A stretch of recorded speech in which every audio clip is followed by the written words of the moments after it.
Oh yes, this is the Hardcore Marketing Show. I'm Casey Cheshire, your host for this epic journey. And today's show, sponsored by Cheshire Impact, on a mission to help people maximize their use of Pardot and Salesforce. CheshireImpact.com. Bam. Hey everyone. Before we get started with the show, I'm excited to announce two things. First is that my book, Marketing Automation Unleashed, is now live on Amazon. So go get it. The second thing is we have a new sponsor, Qualified.com. I'm going to tell you about them in the next couple seconds here, and also how you can get a free copy of my book thanks to them. So who are these people? Well, Qualified is the #1 live chat and chatbot platform for Salesforce and Pardot. Sales reps can have real-time, personalized conversations with who? Your hottest website visitors. So I want you to know, I don't just partner with anyone. I genuinely love these guys. And the platform, we use it at my company. Our sales team loves it. We've closed a lot of deals based on it, had a lot of great conversations with prospects too. So, a lot of marketing these days is what? Hurry up and wait, right? Fill out this form. And then if we pass you over to sales, maybe you'll swap 6 emails with them to find a good time to talk. But what if a prospect is doing research right now and they would chat now? Why not give them the opportunity? So the best part is your company actually decides what leads are worth a live chat. There's a lot of noise out there. You don't want to talk to everyone. So Qualified actually connects to Salesforce and Pardot, and it's able to pull in lead and contact information so you can specifically know if you're talking to a VIP, a VP, a decision maker. It's really kind of like magic. Now, if you don't know who someone is, well, what happens then, Casey? Well, that's when the bots come in handy. Chatbots can then ask questions to further qualify a lead, find out if maybe this is someone you do want to talk to. And they can book meetings while your sales team is out. And they can wake up the next morning with a bunch of meetings on their calendar. Now, here's the promo. If you are a company that wants to give your sales team this ability, right, to be able to talk to decision makers right when they're on your website, do this. Go to qualified.com and start a chat, right? They use their own tool, of course. Start a chat. Tell them that Casey sent you. If you have Salesforce Pardot, when you schedule and then do a demo, they will send you a free copy of my book, Marketing Automation Unleashed. Not bad, right? Well, it's only while supplies last. So hop on this thing today. And that's it for sponsors. Let's get to the show. Boom. There it is. We're live coming at you. We're excited. It's going to be a good one. This topic, this guest, so excited to introduce you to her because not only is the topic a crazy one and one that actually I think we all underestimate, but she has this understanding of it that few people I've ever talked to have. So she is a passionate defender of personal privacy, enterprise privacy expert and consultant. I would even say a compliance aficionado, founder and CEO of Red Clover Advisors, Jodi Daniels. Welcome to the show. Hi, thanks for having me. So glad to be here. Yeah, I mean, the idea about privacy, we know about things like GDPR, and California wants to get its own take in this, and there's all these different privacy policies that are changing and different compliance requirements for marketers today.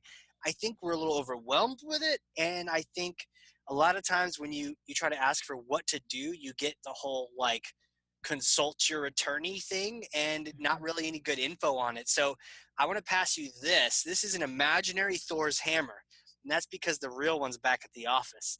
But here you go. This is Thor's hammer. I got it. I'm taking it. Oh, yeah, there you go. Oh, strong. Excellent. I know. Super strong. One-handed you have that hammer too. That's No, fantastic. I had to. You had two? Okay. I needed two as well. It was heavy. So take that hammer and smash for me some kind of myth, bogus strategy, misconception that you're hearing around this privacy stuff, and just set the record straight once and for all. I think the biggest one that I hear all the time is I just need to update my privacy notice, or I already updated my privacy notice. I'm good. I'm compliant. I don't have to do anything else. And there's so much more that these laws require that is just the external facing. I kind of call it the window dressing, quite honestly, of what companies need to do to actually comply with these laws. I get the sense that, thinking that just changing that rogue page on your site called privacy policy that no one actually reads and no one understands. It's almost like when you see someone on Facebook go, I'm declaring that Facebook cannot use my photos and they cannot use my information because I put this in a post. They are not allowed to do it. Please share this with 15 friends. You're going to get sick, right? Like people that do that, you're like, no, shut up. Like, no, that's not a legal statement on your Facebook feed. But as much as I'm making fun of those people, it sounds like we're doing a lot of that on the marketing side, thinking we're good with a subscription center or just some random page no one looks at. Right. The idea is, well, if I update my notice, yeah, I did it. I said whatever it is I'm supposed to say. Or my other favorite is I'll just go copy it from this other site and I put the language in this site. So I'm good. I got one. I updated it. I have no idea if it's right. I don't know what it says. I don't know if it's meaningful. I never look at it ever again. And I didn't do anything internally potentially. And I don't know how I'm supposed to use it, but I got one. That seems like it could be really dangerous, copying somebody else's. It can for a lot of reasons. And the whole point of a privacy notice is to communicate. So you kind of joked, right? No one ever reads it. Well, it is not the most heavily read page on a website. Right. However, it is an important page for a lot of reasons. The first is, well, one, it's required. So generally speaking, companies don't decide, you know what, I like this law, I don't like that law. So I'm not going to comply with that law because I don't like it. We're all generally good company citizens and we want to do the right thing. So then it's, well, what is that notice supposed to be? Well, depending on which law you're in, if you're healthcare, if you're financial, if you're just a regular company and you have to comply with GDPR. And for anyone not familiar, just really fast, GDPR is the General Data Protection Regulation. It's the EU privacy law that celebrates its second birthday, May 2020. Wow. And then there's the California Consumer Privacy Act, the CCPA. It became effective January 1st of 2020, and it will begin enforcing July 1st, 2020. So both of these laws have very specific requirements. That's coming up. It is coming up very soon. So it's already effective. It's just not being enforced yet. Don't ask. That's a whole nother thing. So this episode needs to come out sooner than later. Definitely before July. Yeah, ideally, that would be great. If you're listening to this in July, you're behind, so just go ahead and hurry up. Try and catch up. Listen to it at like 3 times speed. So you'll get there faster. Yeah. So both of these laws have a variety of requirements, detailed requirements of what needs to happen in them. Yeah. And they're different. So if you actually complied with GDPR, you're not done for CCPA. You've just a little bit further ahead. So you have to really understand your business and what the law requires and figure out what it is that you need to do. And again, there's some very methodical steps that companies should go through to help figure that out. So the privacy notice is the company saying at a very basic level, here's what I collect from you or from third parties. Here's how I use it. Here's who I share it with, why I share it with them, and here are your choices. These very basic, a lot of specific detail has to be within each of them. So if you go and copy it from someone else, you have absolutely no idea if you've applied what you do and if it's in line with what they do. Right. And it's a legal document. Now, it doesn't necessarily have to be written by an attorney, but it's your document that communicates to your customers what you're doing. Yeah. And that is honestly the fun part to me because it's the opportunity for you to be transparent and honest, which is what all these laws are trying to get people to be about, right. Which is tell me what you're doing with this information and give me some choices. It's your communication vehicle. Right. See, that's a good point. I think sometimes people think about legal things. It's almost like getting in trouble at school, where actually we told you the rules ahead of time to help you avoid getting in trouble. We don't want you to get in trouble. We want you to not. It's like I'm thinking of my kids, right? I don't want to ground you or send you to the room. Like I'm trying to tell you like 3 or 4 times so that I don't have to do that. But if I do, we will. So let's get out in front of it and positively communicate. Hey, this is the swim lane here. This is, or in this case, as a company, this is how we do things. I like Right. that. And I think this is the exciting opportunity, and you're going to see more companies do this. You see some of the big companies already creating a privacy portal, a privacy centric page where I can go and I can have a visual representation of what's happening from a privacy point of view. I collect this kind of information. Yeah. I use everything I just described, my collection, use, sharing, and my choices, all visually represented. Now, just think about an email. And this actually happened to me the other day in two different use cases. So I got an email and I wanted to unsubscribe. Yeah. So when you go to unsubscribe, it's one size fits all, just bye-bye. Except Right. that's actually an opportunity. I might not have wanted to unsubscribe. I just don't really need to hear about the shoes on sale 4 times a day. Maybe once a day or once a week would be okay. Mm-hmm. Give me better choices. And I know that's connected to the tools and the systems that we're using, but a lot of the times it's connected to just the strategy of what it is that I'm going to be doing. So if you sent me to a central page and you explained, you know what, this is how we got your information, this is why we're using it, and then you let me make some choices, we're going to have a dialogue here and you might be able to still keep me. Mm-hmm. Instead of just opting out, it's maybe just a downgrade of information. Yeah. And that's a privacy piece. It's a good point. You give people options, and I've even seen that with our subscription page. If you just have a one-click unsubscribe, they're like, peace, I'm out. But if you give them the options of, well, you definitely don't want to get the offers, got it, but what about this leadership, subscription, or this other newsletter on Pardot technology or something, like, oh, maybe I'd be interested in that. And you tend to see people signing up for more than they get rid of if they have options like that. But to your point, you get out in front of it so they're not pissed at you for Right. abusing everything, and then they're like unsubscribe with a vengeance and still mark you as spam. It's like trying to be more transparent and more human, especially at a time like this where it's like, where's the humanity in that company that I'm dealing with? Yeah, so a lot of people, and I'm seeing it now, where people are coming out of the woodwork. I haven't heard from you in years, and now you've sent me an email. And you say that you oh care my a lot about me, right? oh my gosh, I haven't heard from you. And so people kind of joked, oh, hey, thanks, company, for telling me where I needed to unsubscribe. Mm-hmm. And so this is the whole other part of these laws is notice, tell me what it is that you're doing, and then also give me choices. And both GDPR and CCPA have some very specific requirements. So under GDPR, they're called a DSAR request, a data subject access request. The United States, I guess we don't really like the phrase data subject. I personally don't. So we refer to them as individual rights. I'm an individual. I have some rights. They're kind of similar. There's some nuances and some differences. And in the notice, I have to describe what my rights are and how how do I make one. And so an example of them might be in California, tell me what kind of data you have on me. Oh, well, we have, you bought something, so we have this kind of data. And you know what, we worked with a third party, so we got all this extra data so we could figure out who you are.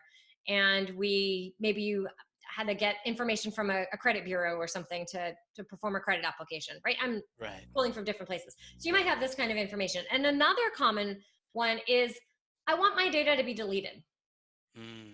I don't want to be a part of your systems anymore. Delete me. Now, the company has to go through a process for all of these to figure out, is Jodi Jodi?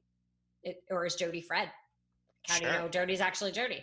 You have to figure out the jurisdiction. Do I have to honor it? So Jodi's in Atlanta.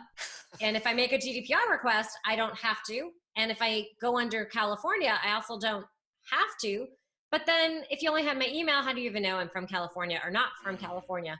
So this is kind of a conversation that companies have to have, which is, am I a part of, am I going to honor these for everybody or for just some people? Yeah, I think that's so huge, because in that last point around, if I only have your email address, and so many times in marketing automation, first name, last name, email. Now, thankfully, Pardot, you can turn on the automatic location identification, but if you just had, email, especially from a list or something, you don't know if they're in California, and so probably err on the better side of judgment and make it happen for them. It's probably better for a user experience too. It is. And then you also have to think about, okay, so let's just pretend you wanted only California, or you weren't really sure. And I submit this request and you say, I'm so sorry. We don't honor people from Georgia. I'm going to be kind of mad. Yeah. And I'm probably not going to do business with you. Right. And I might go to social media. And so now you have kind of a mess. And Just say especially they might be okay with you not doing business with them, but then when you start making a fuss about it on social, that these people are like being terrible with your data, I could see that being a real problem. Right, right. So you have, this whole challenge of how are you going to honor these? And so the company has to kind of figure out the whole process Yeah. of Jodi submits this request and what has to happen with it. And imagine I send this request in. Literally, what's going to happen? Who's going to look at it? Who's going to process it? Who's going to determine I can or I can't honor it? And what's important is most often the marketing piece is always going to have to be honored. So really important for our conversation here. Maybe if I bought it, especially in the States, you probably have to keep it for tax purposes. There's a variety of exceptions. So the company has got to understand the data it has and figure out a process to be able to figure out what happens with Jodi's information, right, and know all the different systems. Is it in Pardot? Is it on a Google Drive? Is it on an Excel sheet? Did I send it to my agency? Is it on my laptop? Is it in a different CRM? Like, where is it? Because you then have to go to all those different places to be able to delete the information. And you're almost never going to get out of a marketing request. You're not going to get out of it? Meaning I'm always going to have to honor a marketing request.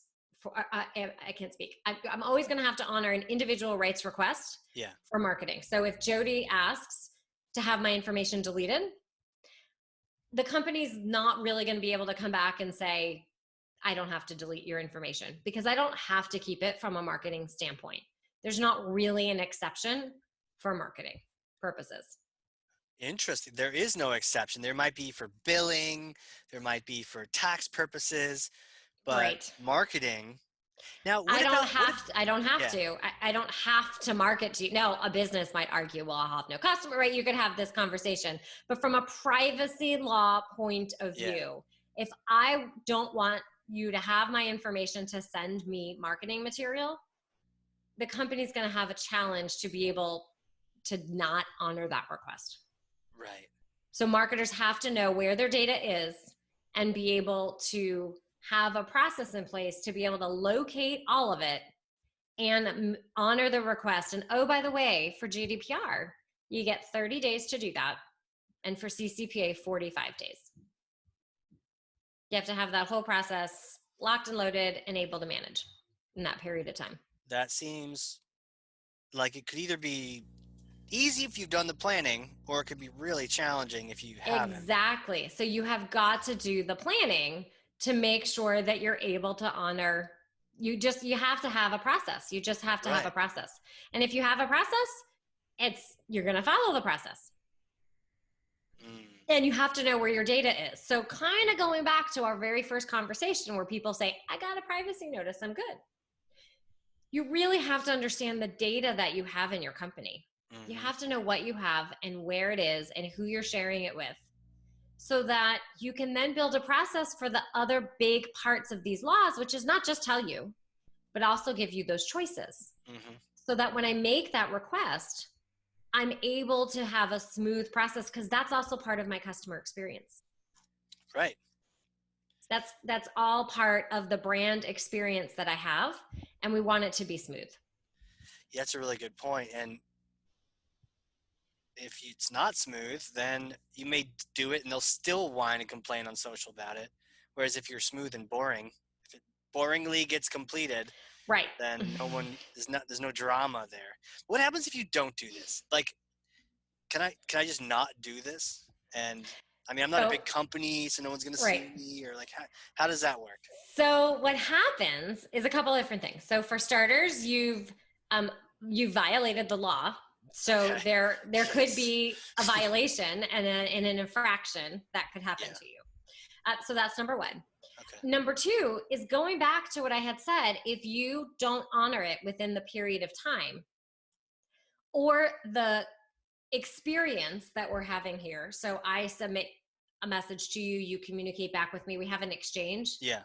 And it's not favorable, it's not a good exchange. I'm going to likely complain about it. I'm going to go to social media. Now I have a whole PR mess that I have to go and deal with.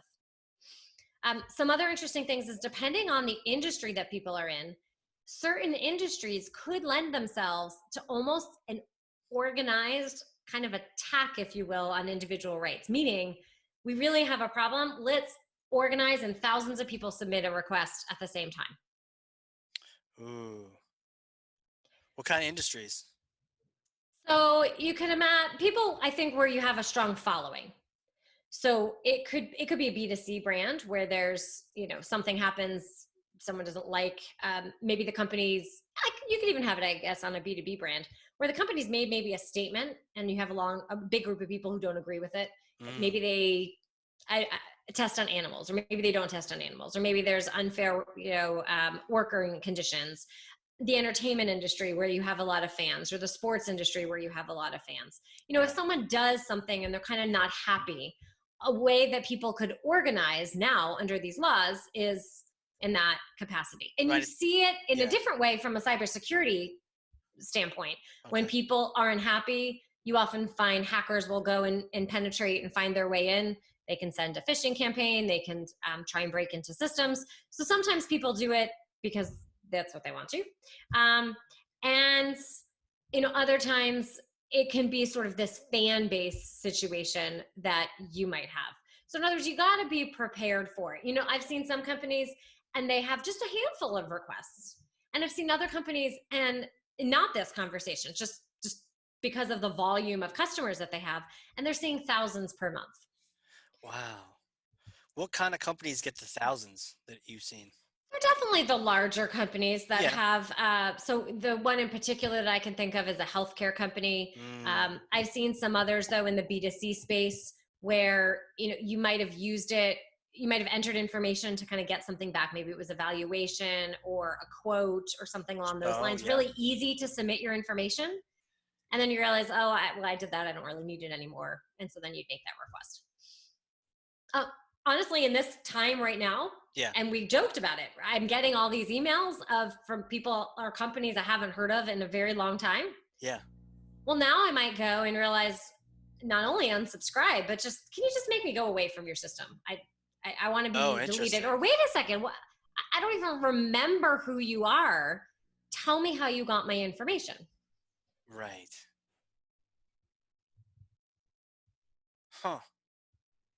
I could even see, when you have a company that I think a lot of people are just unsubscribing. It's like a quarantine hobby, right? Yes. But I could see stop emailing me, and then I kind of raise the bar. Instead of just unsubscribing, I'll send a GDPR or a CCP request, or you could kind of raise the stakes on a company and just because you're mad at them.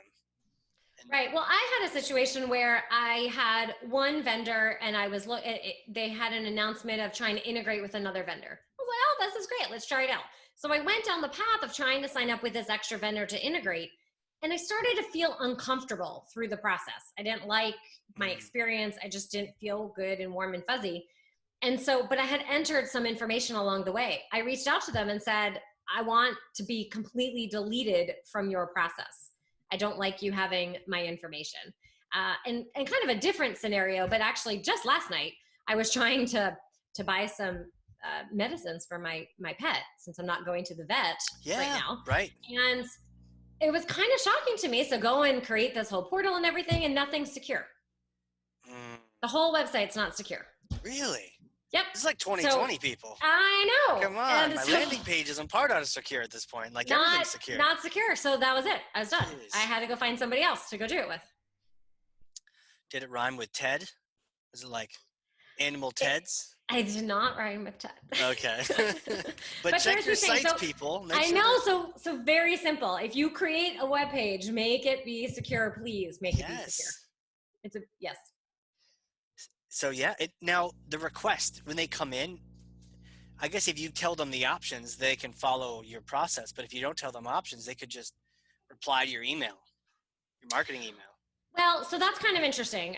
So CCPA has some more formal requirements of how you need to be able to honor them. It specifically says you have to have a verification process in place. You have to figure out how you're going to verify me.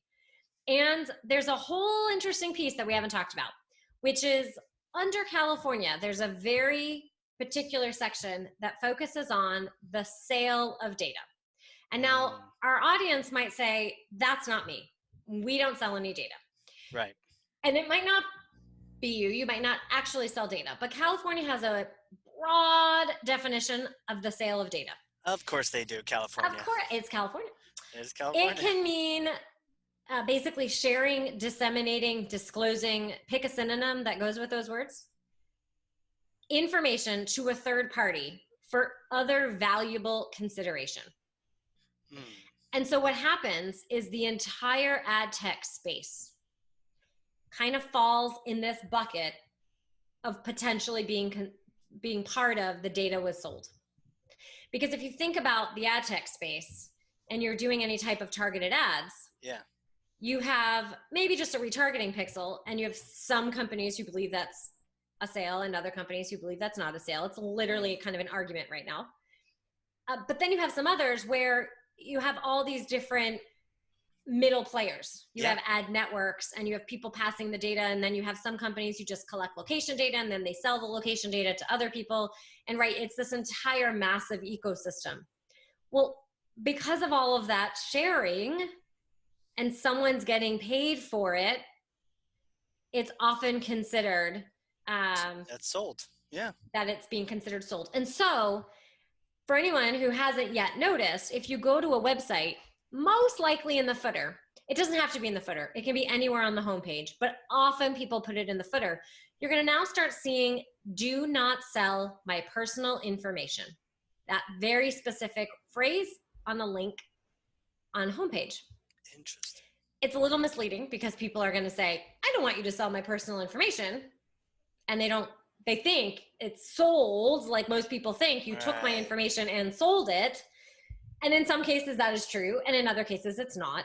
So in any event, there's some very specific things that you have to do, and you have to have a form to be able to manage if you sell information. So kind of going back to tie it all together, you have got to understand the data you have, and you have to be able to know how you collect it, how you use it, where you share it, so you can determine how you comply with these various laws.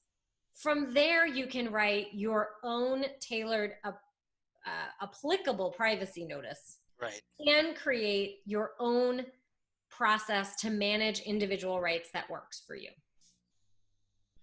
Wow. And along the way, you can then secure data and determine if you have any unsecure landing pages along the way. Right. Wow. As you were mentioning all the different things that have to happen, especially if you have a particular request, I was kind of thinking of pranking a friend or two of mine, who have a company, and just like sending my buddy like a CCPA request and be like, all right, here you go. Happy trails. Have you, that might actually be kind of a cool marketing campaign for you. It might be. It could be an interesting business development tool. I will be honest, I have not done that, but I do know people who have, and they have found a lot of very interesting pieces in their process. I'm sure if I received one, I'd be maybe mad about it. But if you're like, look, if you don't know how to handle this, then we should probably talk. Go listen to this podcast, and then let's talk, because this is coming and you need to be able to deal with it. And if it's one or two, you still have to deal with it. It's probably even worse because now you're gonna have to stop your whole thing. You've never dealt with it before. You don't have the system in place, and so all the time that would take to just sort of invent it every time. Have a little process, do a little prep in advance, or big prep if you're an even bigger company. Right. And another important piece is people think, oh, well, I work with these third parties. The third party will deal with it. It actually is your responsibility to make sure that A, your third parties are compliant with these laws, and B, that if you get one of these requests, you know how to work with the third party to honor it. So if you work with Salesforce, what do you need to do? How do you do that? If you work with Pardot, where do you go? If that information talks to other systems, you have to make sure you have the whole trail appropriately identified and that you can go and follow it. Yeah. If you do a Facebook ad or retargeting. If you do a Facebook ad is a great example because you often extract the information and it goes into some type of spreadsheet that you then might share with some agency that then uploads it into Facebook. Sure. if that trail happened, you now have it in multiple places, and you need to be able to know, oh gosh, I have to delete, I need to not include it in my next Facebook upload. So there's a variety of steps that might be manual, just depends on the business and the process. But if you have any third parties, you are responsible under both of those laws, and actually both of those laws really kind of increase the responsibility. You need to have a contract in place. You need to review who you're sending it to, because if you send it to them and they use it for some other purpose, you now might fall under the sale piece under California. Right. As an example. So it all kind of gets intertwined together. You know, as you were saying that, I wrote this and then underlined it because it came up a couple of times, the idea that it's your responsibility. Just because you've got a third party, and I've learned this just from years of business and whatnot, like third parties do not excuse you, because typically they're writing stuff into their contracts that are like, it's all you, bro. And if you get strung up in legal, we are not friends. We do not know who you are, and you're all on your own. So it's not like, oh yeah, but we use this ad server tech, whatever. Nope. Somewhere in line 904, there's some separation. It's all your responsibility to go find this information out. It is true. It is there. The devil's in the details, or the important parts are in the details. Yeah, it is. On like line 86, you mentioned Salesforce, and I looked up their privacy policy, and I want to get your take on it, but it looks like it's pretty detailed, kind of like that portal you were talking about. Yes, they have a hardy privacy notice, a big privacy team that is paying attention. They have millions of customers and a significant volume of data that's coming through. They're on the front line. Everyone is looking to them to figure out, am I safe? I'm using you. I need you to be compliant with GDPR. In GDPR speak, they're called a processor. The company, so our listeners here, the marketers, you're a controller. You collect the data, you decide how it's going to be used. You store it in Salesforce. Salesforce is your repository, if you will. And so they're considered a processor. In CCPA land, they don't use controller processor. In CCPA land, they use service provider. So if you hand it off to a third party, so Salesforce would be the service provider. So in other words, we don't want Salesforce using that information for any other purpose. So the contracts and all the requirements need to be around that. And then the same is true from a security standpoint. You've got to make sure that your data is properly secure, because if there's a data breach and it's in your instance, who am I going to go yell at? You. Right? I'm going to be mad at you. Right. Crazy. And, and they have some of the drop downs that you talked about, like, what's the purpose for this data? They have this big drop down. Who do we share data with? And they, just to give you a sense for it, and they're just the service provider, not the controller, not the user. There's like 10, 12 bullets of all the different people they may or may not be sharing data with. Right. Yeah, and it goes to some of the very specific requirements. So if someone listens like, Salesforce, they got a great privacy notice, I'm going to go over there and take it. Well, but theirs is applicable for them. Yeah. And you have got to figure out what is applicable for you, and they're going to be different. And you really have to dive into your business and dissect it and understand what it is that you're doing to be able to make a notice that makes sense for you. And again, bringing this back, it's all about a communication vehicle with your customers. And this whole privacy thing, there's a bunch of rules and requirements, and it's designed to create a strong relationship based on trust with your customer. Your customer is signing up to buy your products and services. They expect you to deliver your products and services. They also expect that you're going to protect their data.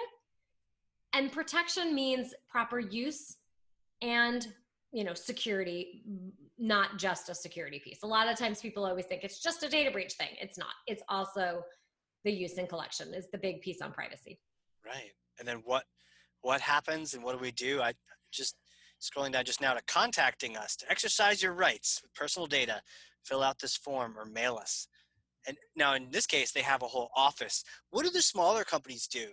Is this something that you handle for them, or how do you, what department even owns it? Is it marketing? That's a great question. Yeah. A couple different ways. So I am certainly a fractional privacy officer for some of the smaller companies. Nice. And that would fall, a service that we'd be able to do is to help manage that. There are, in terms of where it lives in everywhere. I've seen it in legal shops, in marketing, in the CFO's organization, if there's someone who manages security, kind of, or all of the above. And then there are some tools that will help you manage the workflow of it. Okay. And there's some tools that will try and help automate it. It really can't automate 100% from start to finish. There's still some human intervention in between because you have data potentially in different places. You have to validate, can I, can't I? When am I going to respond? So there's a variety of tools to kind of help along the way in a variety of different ways. And then some people just have a completely an old regular manual process. Yeah, for sure. Wow. Okay. So I can see it being helpful to have, fractional privacy officer overlooking the system, helping you build a process, but then to be able to, and to your point on the tools too, you can't automate everything. Tool isn't going to automatically log into Pardot, find this person, make sure it's the right person, and delete them. You're going to have some manual effort there. Well, and in that situation, even if there was a tool that did that, it might not, you might have more data in a place more than Pardot. Yeah, oh yeah, for sure. So it might cover the Pardot piece, but it might not cover, oh, you know what? I downloaded it and we shared it on Dropbox or Box or something else. Yeah. We have to find all the different connection points. So we kind of call that in the privacy space a data inventory or a data mapping exercise where you break down the business. You break it down by its core functions. And then let's take marketing. So I'm going to have email marketing. I'm going to have CRM. I might have lead generation. I might have digital analytics, digital ads. And so you break down each of those and you figure out where all the data is for every part. And you're able to work it from there. Got it. And then, it's probably in QuickBooks. Accounting has some data. Right. Now, but accounting probably gets a pass because they got to be able to report some things. So it all depends on the type of customer that I was and how old was I, how recent was I. So you have to really have that data mapping and that understanding of the data in your company to be able to complete the process and the analysis that you would need to do. It sounds like there's a lot of work. It sounds like I need to get started. What would you say the first step is in this process? To me, the first step is understanding your data. So most people think the first step is I need a privacy notice because that's external facing. Yeah. And that is really important. But you really, in my view, the privacy notice is the end result after you understand the data that you have. Mm-hmm. So I have to go through and break down my business and understand what kind of data I'm collecting, how I'm using it, and who I'm sharing it with. And then from there, I can work to understand what are the requirements in a privacy notice. And then I can also create the individual rights process and be able to have that ready. So when I get a request, I know what to do. Interesting. I wonder what Pardot will do with the idea of deleting people, because one of the neat things about Pardot is that if you delete a prospect, maybe you don't have room and you're paying per mailable contact, and you think they're bad data or old data, you just don't want to waste space, you can delete them, but they're never actually really deleted. They go into the recycling bin. And then if they ever come back, fill out another form, like they've resurrected themselves, it grabs all their old data, now they're back, and you can carry on with the relationship. But if you were to get a request to delete that information, it would be like, well, you're recycled, but that probably doesn't count. So that'd be an interesting, I guess a research on our end would be like to figure out, what happens in that case. But that is definitely an interesting question. I mean, I have my thoughts on what they should be doing. How exactly they're doing it would be a good question. What should they be doing? Like figuring out how to make it. From a GDPR perspective, it should be completely deleted. Yeah. And from a CCPA perspective, it really should be as well. Now, they could anonymize the data. But if I ask to be deleted and then I come back to bring back all my old data, meant you didn't really delete me. Right. Yeah, and interesting. It sounds like, just from someone pinged me, it sounds like because of GDPR and the right to be forgotten, there are some changes now to the recycling bin that will help it. Yeah. It not track anyone anymore and just not, let people be forgotten. So that's that would make sense. Crazy. All right. So you said step number 1 was really just get a sense for where is your data? What are you using it for? Yes, it's the data inventory. It's understanding what kind of data I collect, how I use it, and who I share it with. Okay. When you get that, you're then able to write your privacy notice that's applicable for your business. Then I can create an individual rights process so that I'm ready for when someone submits a request. You got it covered. I like it. These are two solid steps that, figure out the collect, use, share, do the privacy policy, and then create that process for handling those two. Who needs to write? Can you write it? Like, if I figured out this stuff, do I ping you and like, hey, can you, I mean, how do you write that thing if it really is sort of legal and binding, but it's also a conversation? Right. So I do write privacy notices all day. Okay. It's kind of like in between legal and not legal. Is that fun?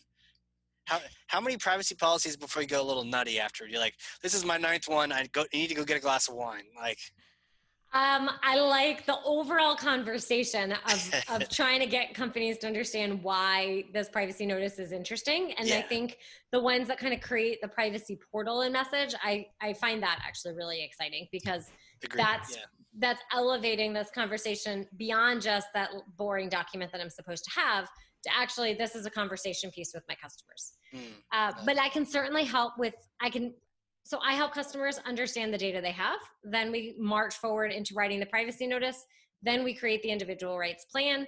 From there, we also go and train our staff and understand what it is that Susie and Harry all need to know and what has to happen with it. And then you start to get into kind of the fun part, which is the data strategy. And I'm trying to execute this campaign. Should I execute this campaign? Should I not? Or what does my landing page need to look like as well? right. So think in some places you might realize, gosh, I have to have consent. Well, consent under GDPR has a variety of very specific requirements as well. Mm-hmm.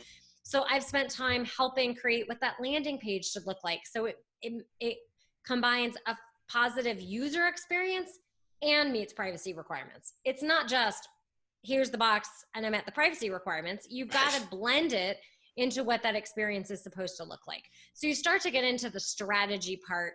Sure. As well. Yeah, definitely some layers above, not just here's your sentence. It's like, how do we make this a good process for everyone that's visiting? Can you talk about landing pages for a second? Because that kind of, sure. You're right. I mean, that really touches home because that's what we do. We make landing pages to capture leads. So a couple things there. First, let's make them secure, please. Yes. Pet company. They all need a privacy notice. A lot of time people think that a landing page does not need a privacy notice because it's just, sometimes we use landing page software. It's not a part of the main site. Right. It needs a privacy notice like everything else because you're collecting personal information. Other times people think it's just the landing page and then I have a Facebook pixel, or Google Analytics pixel, I don't need one. Both of those are considered personal information now under these laws, not personal information. So you need a privacy notice. Okay. Then from a GDPR point of view, if I'm going to opt in to sign up for a free white paper. Okay. So I'm signing up for that free white paper. The language should really be, I'm signing up for the white paper. And then you also want to get all of my additional mailings and newsletters. Sure. So the lead magnet from a GDPR standpoint is different than a lead magnet in the States.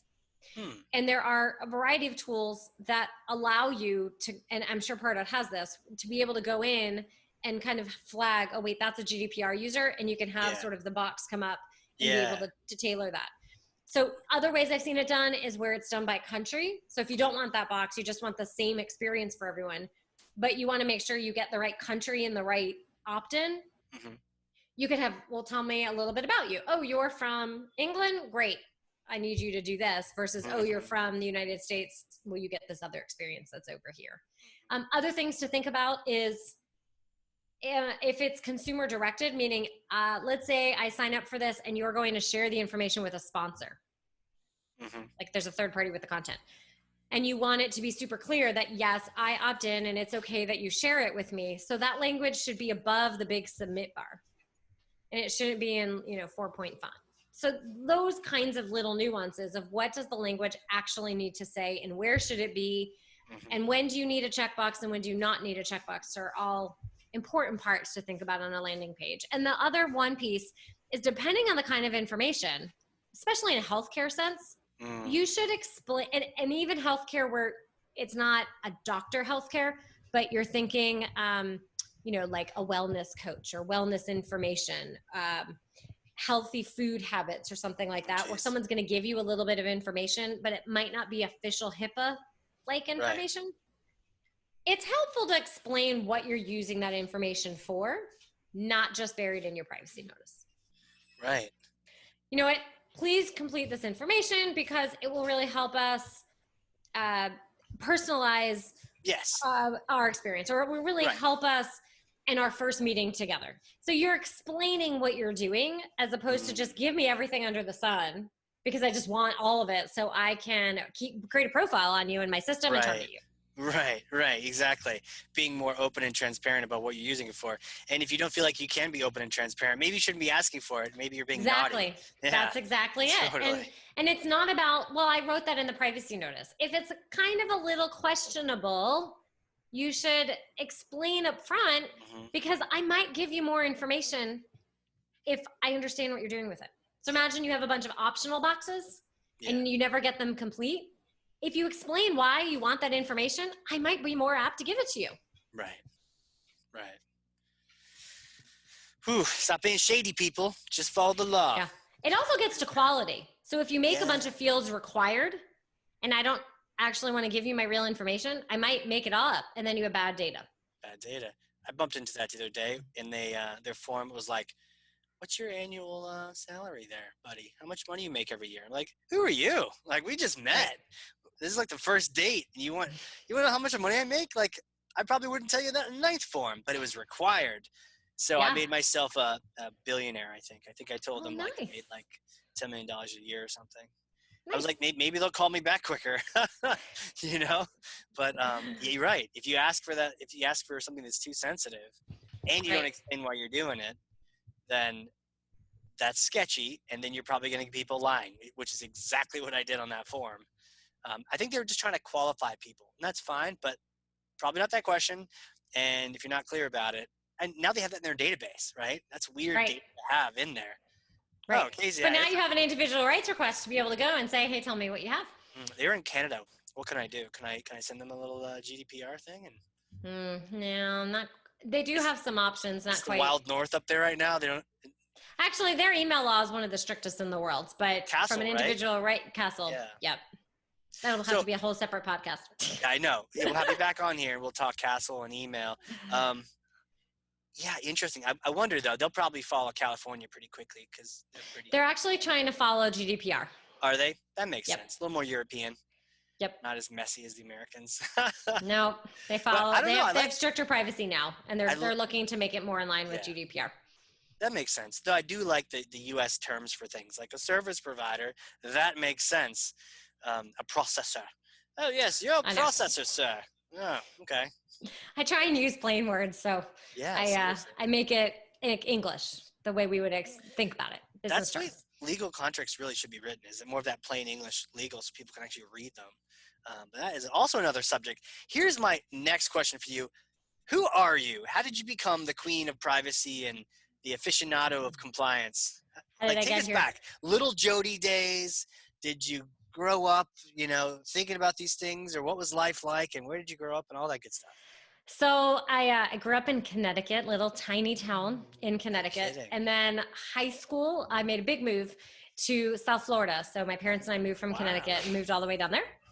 And that's different, right? I mean, I'm New Hampshire. Totally different. It's like, near Miami, or what kind of South Florida? Palm Beach County. Wow. So just like an hour north of Miami. Sure. So how I got to Atlanta is because now I was too chicken to kind of go all the way back up north. It was too cold and kind of far. So I came to Emory in Atlanta and studied business here and started my career in accounting.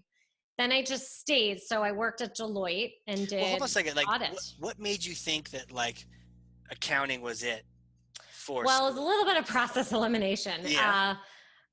I kind of just defaulted into business because I had all the requirements and that seemed interesting. I really didn't know. And then in the business school, I didn't like finance, and sales seemed weird to major in sales, or maybe it was management. I think it was management. It seemed weird to major in management. Sales is still weird. They're a weird creature. I just didn't understand how you major in management at 20 years old. So I didn't understand that. And then my marketing teacher made me think that it was only advertising and I had to be creative. And while I'm creative, I'm not creative to come up with cool jingles and phrases. Right. And I didn't, so I thought that was marketing. She actually was so bad. Our class review was so terrible. She never came back. And so then I crossed off marketing, which kind of left accounting. And I like puzzles. Like I like putting pieces together, and accounting is a puzzle. It has to balance at the end. It all has an even equation. I'm an organized person, kind of type A. So it all has to balance. I'm a Libra. I like scales and balance. So accounting was sort of this thing. And then people got jobs, not high paying jobs, but you got a job in accounting. So that seemed like just a natural path. And so that's kind of how I got. But you said you didn't like finance. No, I don't like the whole stock market thing and the financial, like economic. Oh, the financial. Finance. Oh, okay. The banking. Oh, okay. But you did like. I didn't want banking. I didn't want investment banking. I didn't want options and puts and blah. I didn't like any of that. But just the straight numbers and. It's like a puzzle. So if you get $50 in and you only get 25 now, then the rest has to be 25. It has to balance. So it was kind of fun. So that's how I got into accounting. And so then I got to Deloitte and I found, I didn't really like that so much. And I stayed for 5 years, which is actually a long time because I loved my clients. I worked, I had a really wonderful ride at the firm. I was the lead at the biggest client in Atlanta, which is, a multi-billion-dollar company. It was a big media company, actually. It's Cox Enterprises. And that was a little bit of sort of an interesting connection. And I had actually always wanted to be in broadcast journalism. Mm-hmm. So this was sort of fun that I was working for a media company. I had a great team, a great gig. It was awesome. But I really didn't like accounting anymore. And it was honestly the whole Enron scandal when derivatives came out and how to account for them. I'm just done. I don't really care how to account for derivatives anymore. So I got out and went to the Home Depot where I ended up doing also fallout of Enron were new financial control requirements to try and prevent that from happening. Yeah. So I was responsible for doing, ironically, all the data mapping for financial controls at the Home Depot. Oh, cool. I've come full circle. It's really kind of interesting. Totally. So I did that for a while. And then while at Home Depot, I actually went back to Emory and got my executive MBA. Okay. And so I work full-time and school full-time, 2 full-time gigs at the same time. So you weren't busy at all. You were just kind of laying around. Busy. No. And so while I did that, I also had 2 other jobs at the Home Depot. I went into strategy. Well, actually, first I had a kind of like a CFO hat for a business unit in there. And then I went to strategy when I graduated with my MBA. Did that for a while. Like strategy, was ready to go somewhere else. So I came to Cox Enterprises as an employee. And I did strategy work from them. And then the second half of my career shifted into marketing and privacy. So at autotrader.com, I created a targeted ad network. I stalked you for cars. You're welcome. That's cool. Before Facebook ads existed. Right. And it was all around collecting data and targeting people and everything along those lines. And there was no one focused on privacy. And it was kind of a newish thing coming out. Ironically, the ad industry got together to prevent government legislation. So it kind of worked for 10 years. And I helped with that. And then I created a full-time role, created a privacy program at Cox Automotive, which is now the parent company to AutoTrader, Kelley Blue Book, Manheim Auto Auctions. It was 23 companies. They had all those. They have all of it. It's a huge company. And so when I left, we were up to 23 brands. And so over a 3-year period, I built a privacy program to over all 23 brands.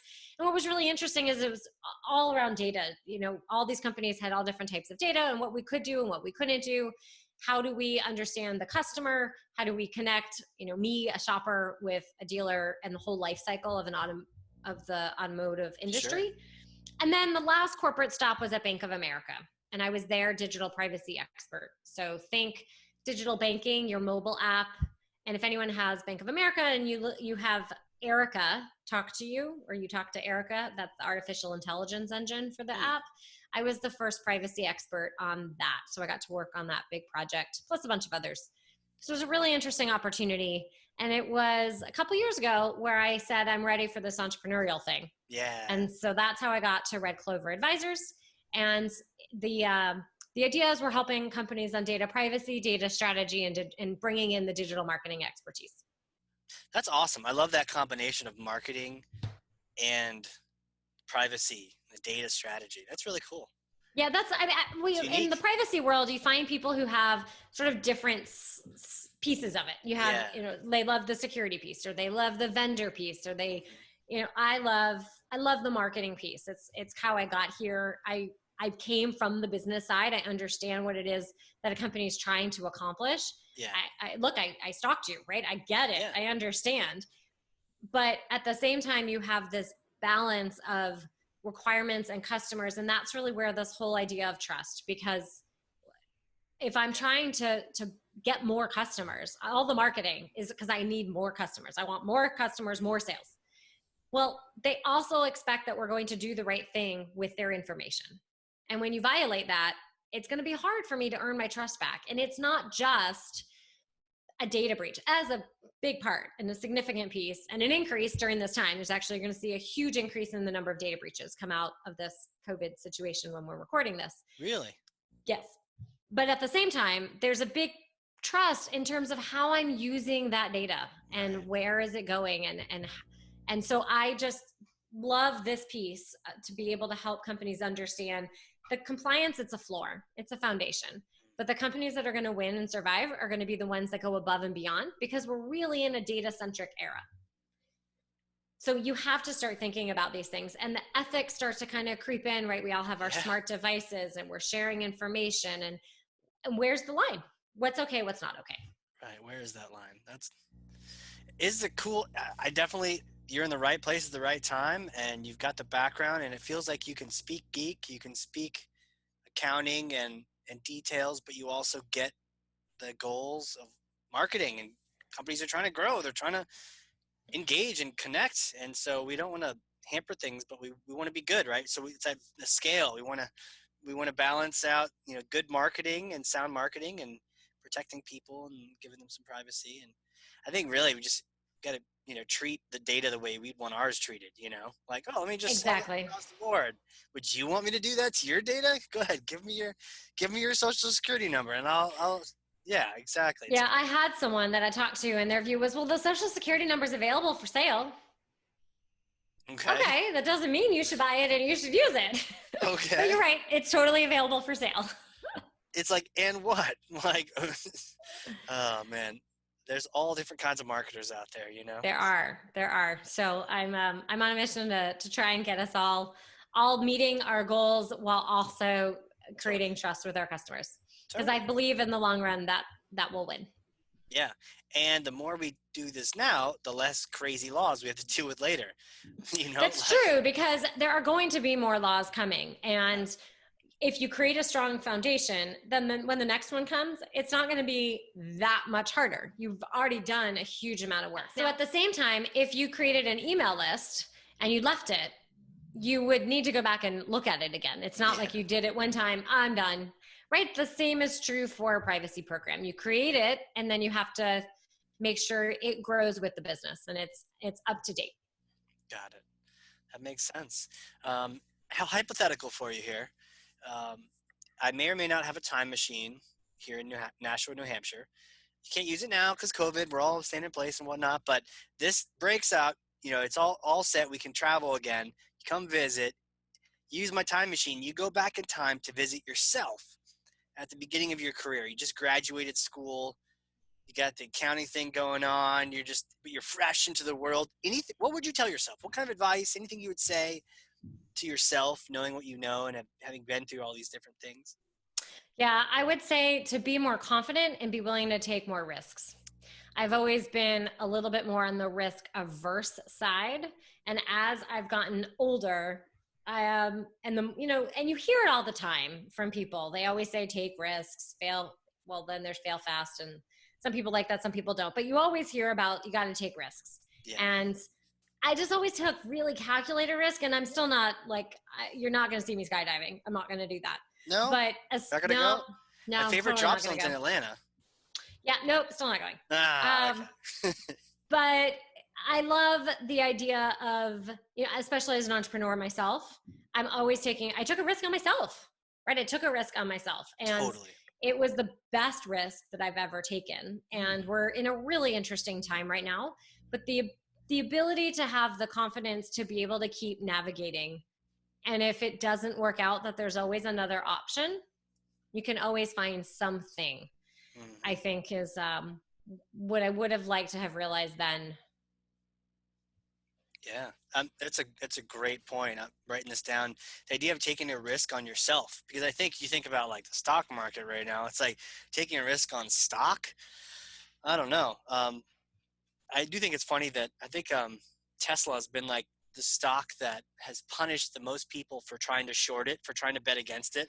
They've lost more money trying to bet against Tesla than anyone else. But the idea of it's like it can be a crapshoot, but taking a risk on yourself, like you had said, like you're it. Like betting on yourself and having a little confidence to do that, and not just being calculated. Sometimes just going for it because you know it's you, and it's kind of tied to your passions. That's really cool.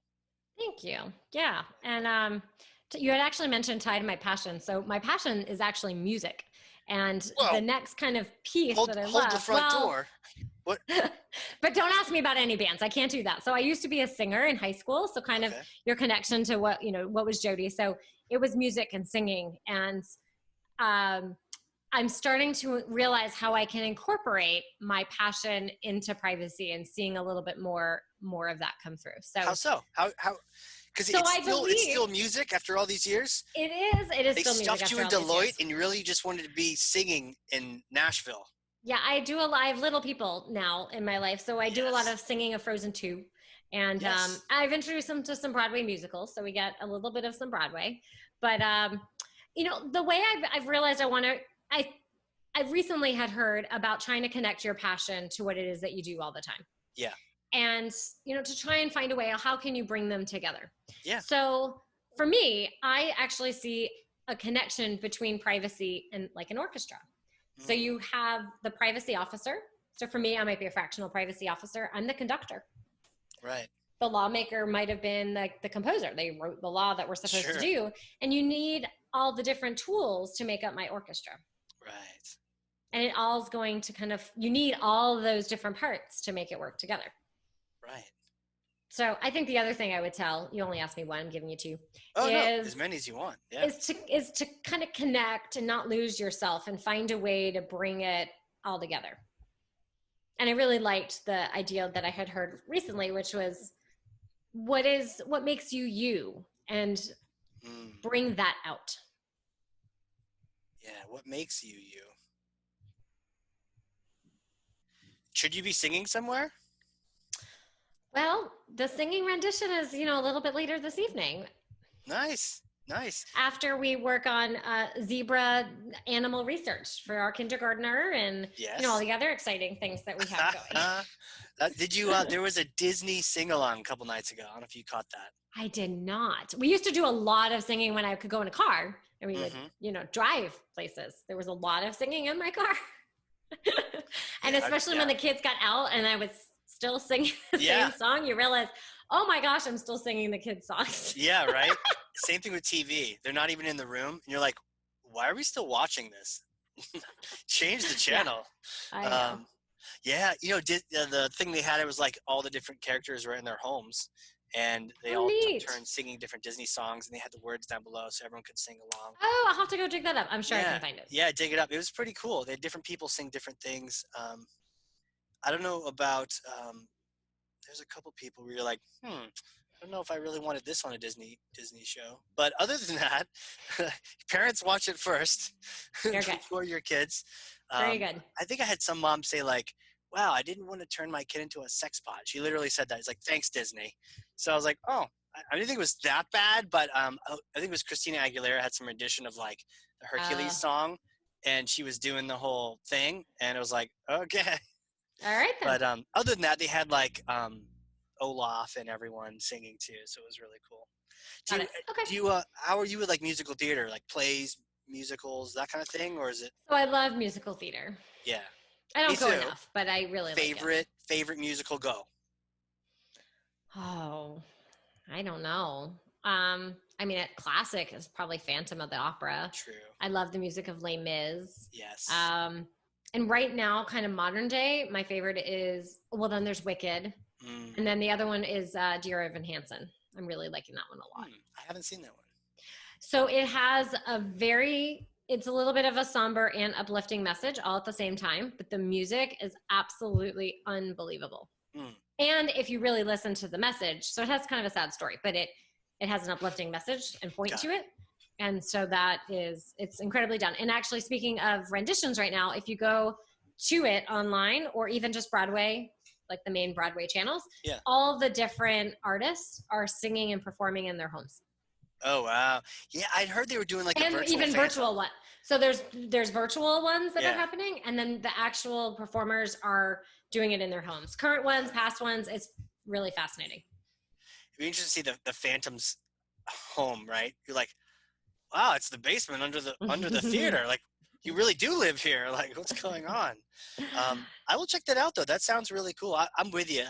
Phantom's a classic. I think my OG one is probably Les Mis, just from and I also like seeing it in London too. I had a chance, thankfully, to see some of those in London. I don't know what it is about it, but that there, and then Wicked too. Wicked is just amazing. I was so skeptical because what happens is you hear it in the car. Other people have seen it. They're like, oh my gosh, it's amazing. You're like, I don't even understand this. Like, this is silly. Then you see it in the theater and you're just like, wow. It's amazing. Truly amazing. Truly. Well, this is awesome. Hey, where can people connect with you? They need a fractional privacy officer. They need your input. They need some help mapping. Where do they reach out? Absolutely. So a couple of different ways. So you can find me real simple, Jodi, Jodi, at redcloveradvisors.com.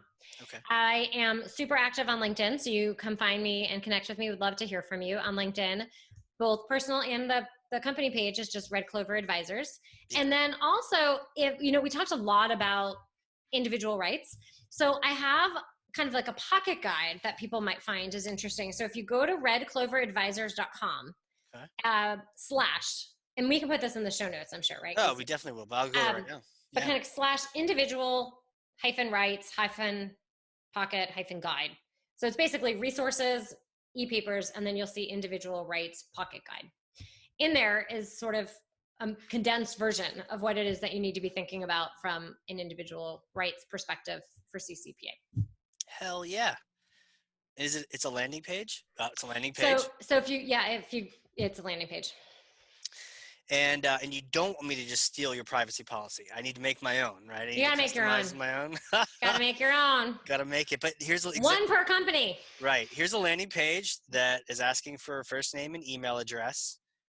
And we can kind of learn from how you're doing things too. That's great. Pocket guide. That's awesome. I always love to be able to, point people at something after, one of these conversations and have something tangible people can look at. So that's perfect. Yes. That's really cool. Well, thank you so much for being on here. This has been fun. I've enjoyed it. It was super fun. I'm really glad that we connected. Yeah, for sure. And, for those of you listening, if you've learned something, and I know you have because I literally have 2 pages of notes over here, front and back, then share this with someone else. Be a thought leader to 4 people. Be a thought leader to like 90 people. Put it on your Twitter, put it on your LinkedIn, whatever. Just get this information out. People need to meet Jodi. They need to get some insight. Check out your own privacy policy. If you don't have one, this is your wake-up call. You're welcome. I'm going to go look at mine. Awesome time. I learned so much. Thank you again, Jodi. Appreciate it. My pleasure. Thank you. All righty, guys. Hey, this has been the Hardcore Marketing Show. We will catch you all next time. All right. A big thank you to today's sponsors. Cheshire Impact, helping marketers and sales win, maximizing the use of Pardot and Salesforce. And a big thank you to Qualified.com, the #1 live chat and chatbot platform for Salesforce and Pardot. Remember the giveaway. If you have Salesforce Pardot and you want a free copy of my book, Marketing Automation Unleashed, then you go over to Qualified.com, engage in a chat, do a demo, and tell them that Casey sent you, and that book will be on its way to your door. All right. We'll see you all in the next one.